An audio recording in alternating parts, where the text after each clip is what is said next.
लोकांना काय आव्हान कराल?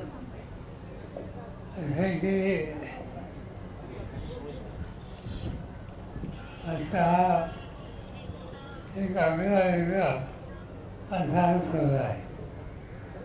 आजचा दिवस अक्षय तृतीयेचा. भारतीय पद्धतीला जो सगळ्यात उत्तम ऋत असतो तो अक्षय तृतीयाचा असतो.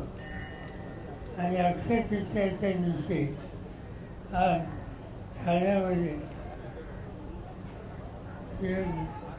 जितेंद्र आव्हाड आणि त्यांचे सगळे सहकारी यांनी पुढाकार घेतला आणि आजचा सोहळा या ठिकाणी आयोजित केला.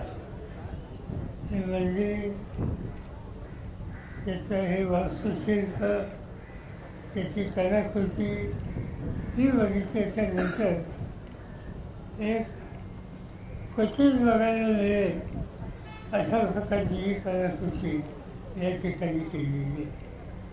आणि माझी खात्री आहे की इथं जी व्यक्ती त्यांना महान मातेचं दर्शन घेतल्याच्या नंतर समाजानंतर राहते मंदिराच्या प्रांगणात प्रवेश केल्यानंतरही त्यांना समाधान लाभेल याची मला पूर्ण खात्री आहे. आणि मला आनंद आहे की या सोहळ्याला उपस्थित राहता आलं. काही लोक म्हणतात की मी कधी अशा कार्यक्रमाला जात नाही, त्याचा अर्ध सत्य आहे. पण मी राज्याचा प्रमुख असताना 4 ते 5 वेळेला पंढरपूरला पांडुरंगाची पूजा महाराष्ट्राच्या बाहेरच्यासाठी केलेली होती. तुळजाभवानीचं तुळजापूरचं मंदिर आहे, तिथे महापूजा मी अनेकदा केली.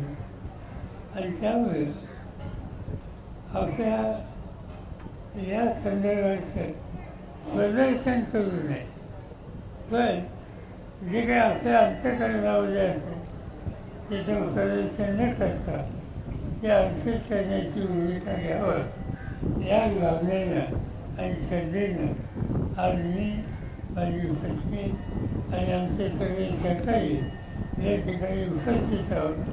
आमच्या आणि आपल्या सगळ्यांच्या व्यक्तिगत जीवनाचा हा आनंदाचा क्षण आहे हे या ठिकाणी सांगतो. साहेब, दीर्घ आयुष्यासाठी आपल्यासाठी प्रार्थना देखील करण्यात आलेली आहे. तुमच्या दीर्घ आयुष्यासाठी तुमच्यासाठी आव्हाड साहेबांनी प्रार्थना देखील केली. सगळ्यांनी केली.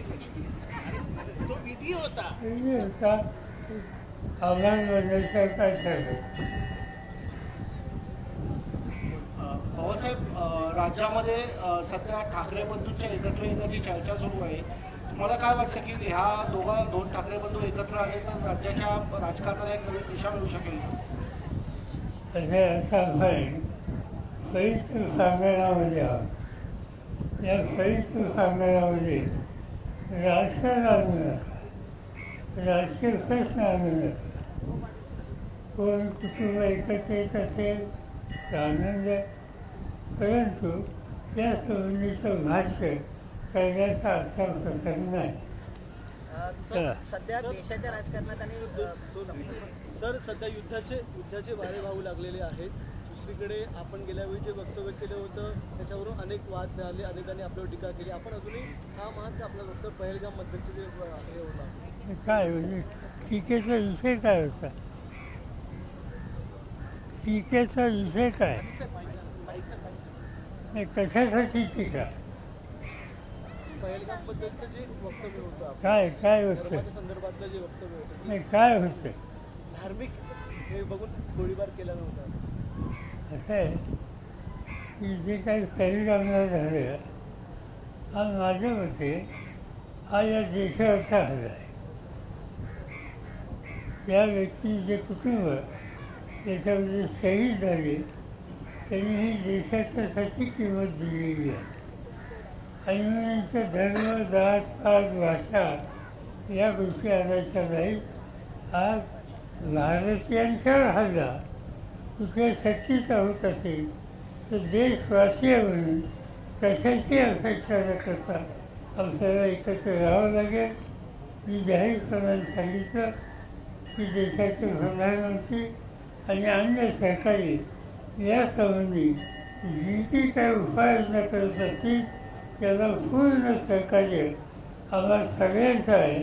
आणि तशा प्रकारचं वक्तव्य सर्वपक्षीय समाजदारी या सगळ्यामध्ये आमच्या प्रतिनिधींनी केले आणि ही भूमिका घेऊन आम्ही पुढे जाणार आहोत. विखे पाटलांवरती गुन्हे दाखल. ठीक आहे. तुम्ही काय मी तुम्हाला मंदिराची माहिती देतो सर. एक मिनिट सर सर, एक मिनिट. सर एक मिनिट सर, विशेष अधिवेशन बोलवण्याची मागणी चालू आहे.